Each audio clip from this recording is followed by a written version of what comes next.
Goofball. Hey, Goofball. What you doing?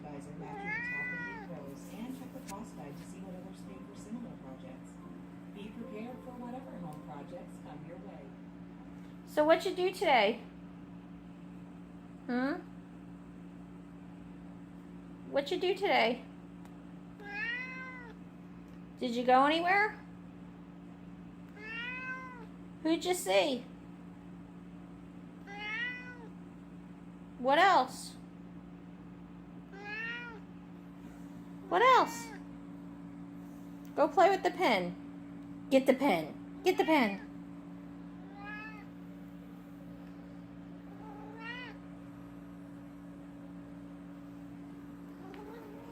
Little brat. Who's a brat? Hi guys, and welcome to Trucking Along with Kirsty. That's me, usually your positive voice in trucking. It's been a little while since I made a video, and before Christmas I did make a few. I just haven't edited them and uploaded them yet, so I apologize. Those of you who've been watching the channel, you know that I have a little companion, a cute little very talkative cat named Goofball, and about a week ago, well 6 days ago, he was feeling pretty bad and I took him to his vet, and we were home. I took him to his vet, and that was Friday. On Monday, after spending Christmas and everything at home, we got back on the road, and like the very next night he started crying and wouldn't eat, and he wasn't feeling well, and I thought, well, maybe he just has a tummy ache or something like that. He had just gotten a couple shots, some steroids and antibiotics for an allergic reaction that he had for skin problems, and well, it turned out that he was much worse than I could have possibly imagined, and it was New Year's Day and there was no place to find a vet. I was planning on trying to get him looked at today, which is the 2nd. Well, I don't even know. We're going into the 3rd by the time I post this, but so something that people don't ever think about, you know, when they're talking about trying to find a company that will take a pet, is they don't think about the struggles that you have with the pet. You only think about the good things, and you don't necessarily think about, you know, what are you going to do when that pet is in distress and you're, you know, I'm 1,000 miles away from his vet and his home. And luckily for both of us, when I woke up in the morning and found him in a pool of his own urine, which he was, you know, he's a very cleanly, you know, cleanly cat, cleanly, I don't know, he's a very clean cat. I knew it was really bad. I was able, as much as people want to bitch about Prime and down mega carriers, and they down you for being a company driver and say that we're pushed and we're forced and all this crap, I can say that I had a couple issues today. One was my stupid ass CPAP machine wasn't working. I wake up and my cat that was yowling for a little bit is in a pool of his own urine. You know, I wound up telling dispatch, hey, I think my cat's dying. My CPAP's not working. I gotta go figure out how to get the CPAP replaced, you know, how to deal with the cat. And I didn't get, you know, you have to take this load off of me, and you know, nobody bitched at me or tried to tell me no, I couldn't, or anything like that.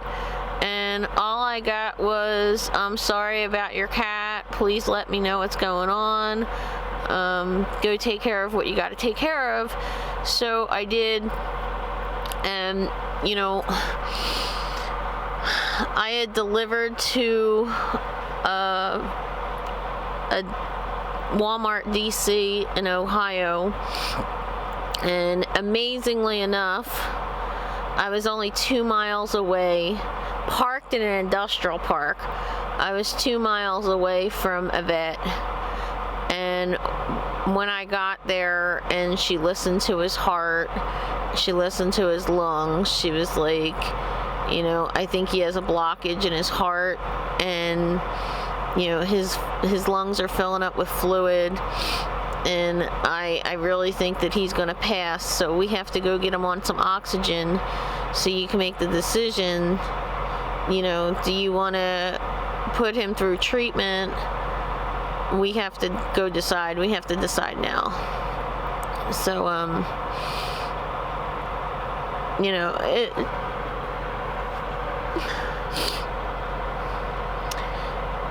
he was 14 years old, and he's been on the truck with me for 4 years now. And everybody told me that when I took an older cat on the road, that he was going to have a real problem, that he would hate it, that he would be getting diarrhea, that he'd be vomiting. And the truth is that none of that was true. From the very first day I brought him on the truck, he absolutely loved it. And he would sit up on my dash and watch he loves CR England trucks. He loved the color red. He would love to watch the hazard lights as people were backing up. And about 2 years ago, I had him for 10 years, and about 2 years ago, he was sitting on my dash and then start clucking like a chicken, and it was actually buck, buck, buck, buck, buck. And I'm like, what are you doing? And he was looking at the birds, and I was like, you're pretending to be a bird to attract more birds to you so you can, what? Make funny faces at them through the windshield? And, you know, when I first brought him on the truck, I had a 6-foot tall cat tree that had multi-levels. It had 3 levels to it.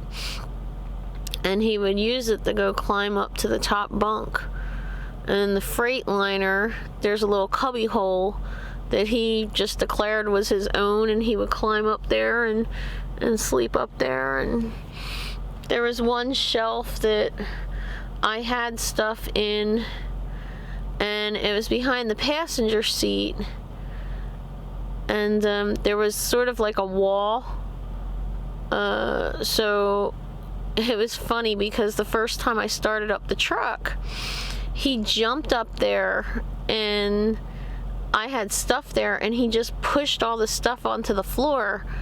And then he decided that was his place, that's where he wanted his bed, that's where he wanted to sleep. And I think part of it was because he could see me while I was driving. And because of that wall between the cabinet and the passenger seat, when we were going forward, the motion of getting, you know, he had to get used to moving, so that wall protected him from going forward. Over the years, he learned to just lay next to me. He used to lay between my gear shift and my seat, and he never, ever, ever walked under my feet while I was driving. Every time I pulled the brakes, he thought it was time to eat, and he would cry, "Rah, rah, rah, rah." And I mean, I could drive for an hour and get to the fuel island, and it was rah, rah, rah, and I would be like, you just had a can of food. And you know, my mother, she thought it was funny that, you know, she would be like, you're having a conversation with the cat. What makes you think you know what he's saying? I'm like, 'cause listen to him. He don't shut up until you give him a treat. He don't shut up until you know. And he was always like that, even when I was home. So if I came home from work after 8 or 10 or 12 hours or whatever it was, he would be like, rah, rah, rah, rah, like he was talking to me. And I'd be on the phone with my mother, and she'd be like, listen to that cat. I can't believe he don't shut up. And it was really funny because getting on the truck, you know, he didn't have that big separation with me anymore. So we didn't talk as much. But as soon as I would get out of the truck and go, you know, sit down and eat and take a shower and be out of the truck for, you know, an hour or two or whatever, you know, he'd be sitting in the windows or on the seat waiting for me. He'd be sitting in the dash. And, you know, he'd still be rah, rah, rah. He was funny. And there was one time that in Salt Lake City, I put my truck in the shop, and he and I were waiting for the shuttle to come take us to the hotel. And there was a couple there, a married couple there. They sat and played with my cat for like an hour because the shuttle driver had an issue and he had to go make some part deliveries or something, so it took a long time. And this couple sat there in Salt Lake City, Utah, playing with my cat. And it was funny because a few months later, I saw the same couple in Effingham, Illinois, Petro. They were sitting down next to me eating, and I waved to them, and it was obvious they didn't recognize me. What was really funny was I went and took a shower, and I come out, and this same couple are standing in front of my truck, and they're waving to my cat, and they're like, hey, Goofball, how you doing? And I came out, and I just started laughing. I was like, you recognize my cat, and you didn't recognize me. That's amazing. But I think that was just part of his charm. My mother doesn't even like cats, and she thought he was very clean and a nice cat. And this is part of the trucking lifestyle that people don't think about, is that, you know, when your animal's sick, you can't just go run them to a vet. Luckily for me, there was a vet that was only 2 miles away. There was no Uber where I was. I had to actually call for a taxi, which, you know, most places where I live, there are no taxi companies anymore. The vet's office, it was Fayette Veterinary Hospital in Washington Courthouse, Ohio. Fayette Veterinary Clinic. These people were amazing. Absolutely amazing.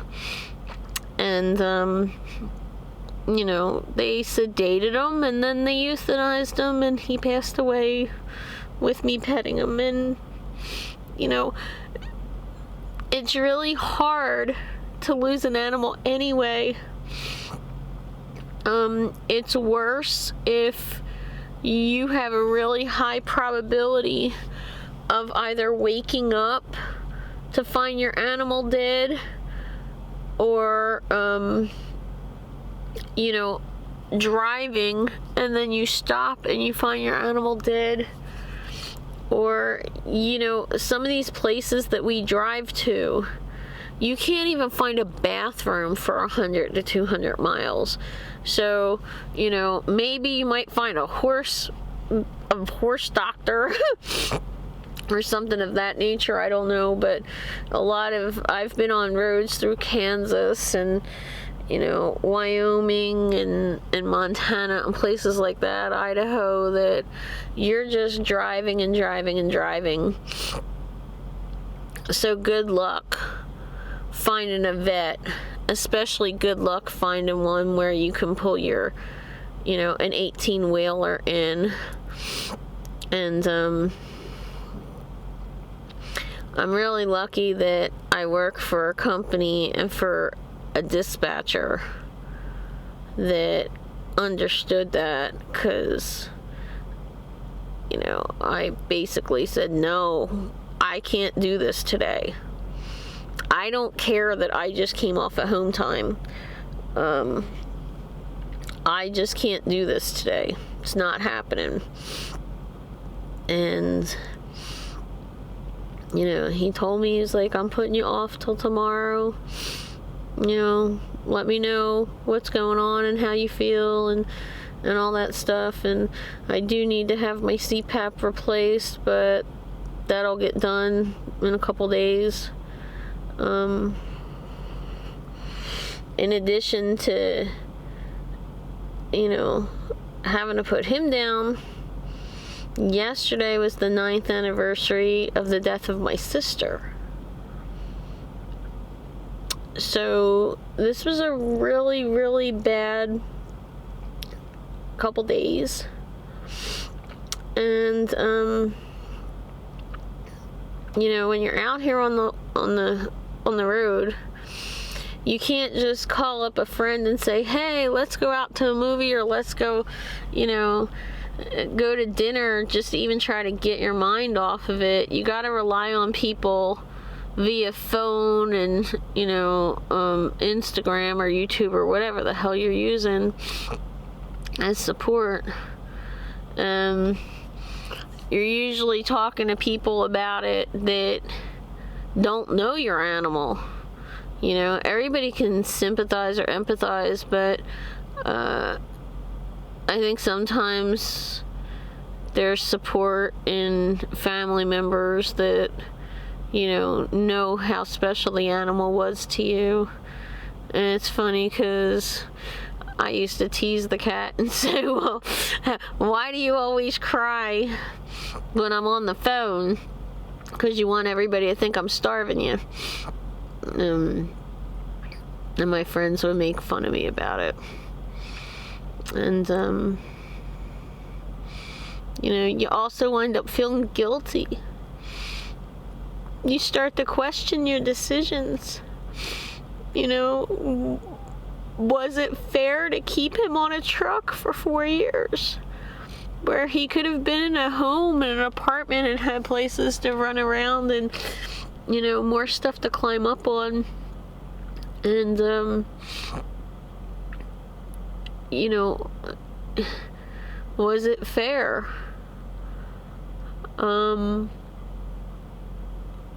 I question, should I have taken him to a vet earlier than last week? When he went to his own vet on Friday, they basically told me he had a problem with his ears. And they gave him steroids and an antibiotic and gave me ear drops. And they claimed there was nothing, they didn't hear anything wrong with his lungs, and he wasn't in congestive heart failure or anything at the time. And, so you have to think about things like that. Like, what do you do? What would I have done if he would have died before I woke up? What would I have done with his body? Because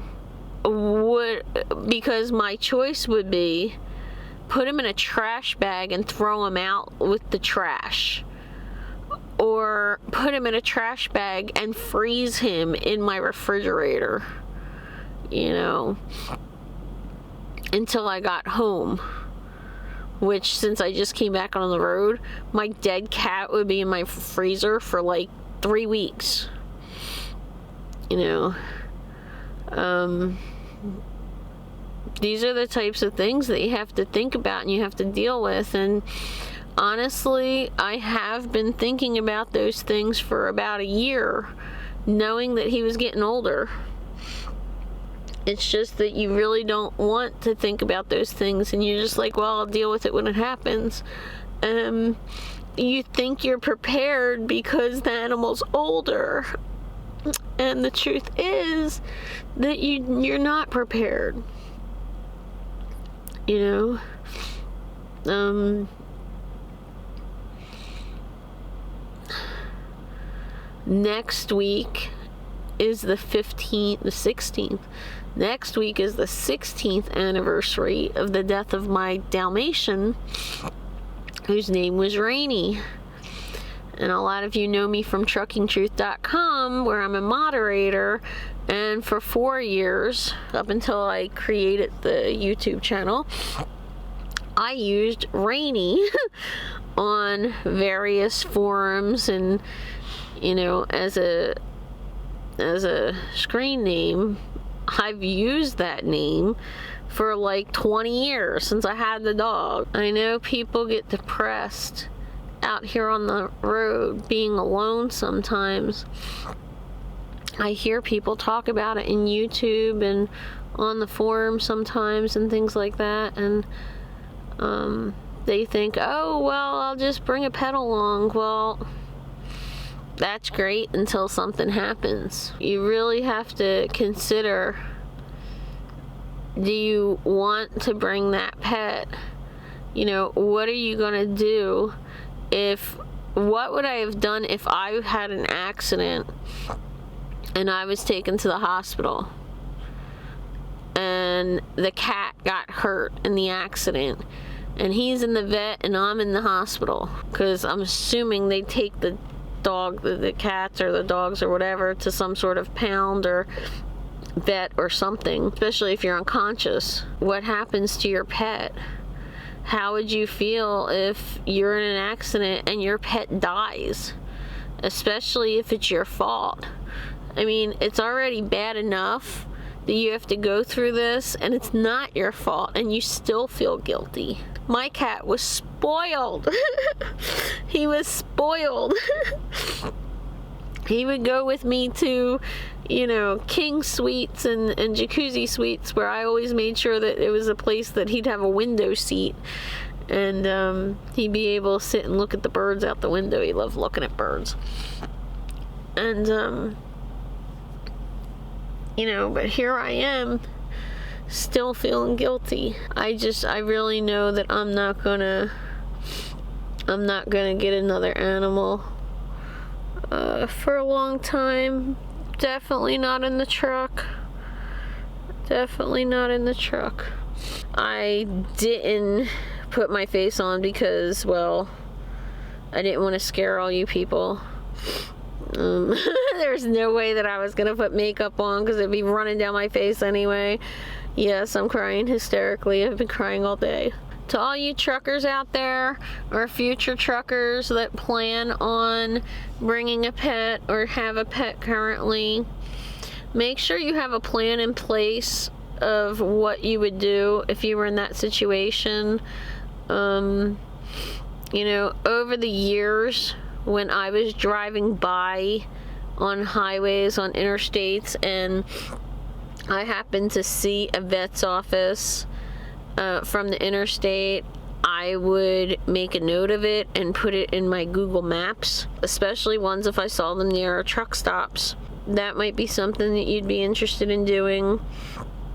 I also had, I have lists of hotels in my Google Maps that not only have truck parking but also allowed cats, because not all allow cats.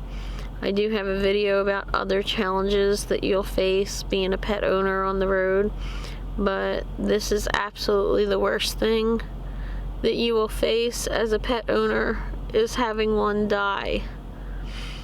I mean, I've seen out here where pets got lost and they ran off of trucks, and it's amazing that people on Twitter and Facebook and everything will share all of the photos. And if you've been watching over the years, there were animals that were reunited with their drivers, where one trucker would see the video and say, oh my God, I just saw that dog, and they would take the dog onto their truck and wind up making arrangements to meet the owner, and or you know, somebody would take it to a vet or a pound, a local place, and then be able to contact the owner that way. So, you know, even in that situation, there's hope. But when your animal dies, there is no hope. The only hope you can have is that you'll have enough time to get them put down out of their misery. And anyway, I have to go. So thanks for watching, and thanks for liking and subscribing, and thank you so much for your comments, because I know yous are all gonna say, you know, your condolences. And thanks for noticing that I haven't been on in a week and a half or whatever it's been. I've actually been in live chats where people have asked me, yo, when's your next video coming out? Or people make comments or emails, and that's really cool. The channel's doing great. We'll be approaching the 1,000 subscribers fairly shortly, I would imagine. At least in the next couple months, because I think I'm up to like 730 or something. And that is mostly because of all of you guys commenting, sharing, liking, subscribing. So thank you so very much. And you know, thank you for watching us and asking about Goofball and laughing when he was in videos and stuff like that. And I hope to see you and your pets out here trucking along. Bye.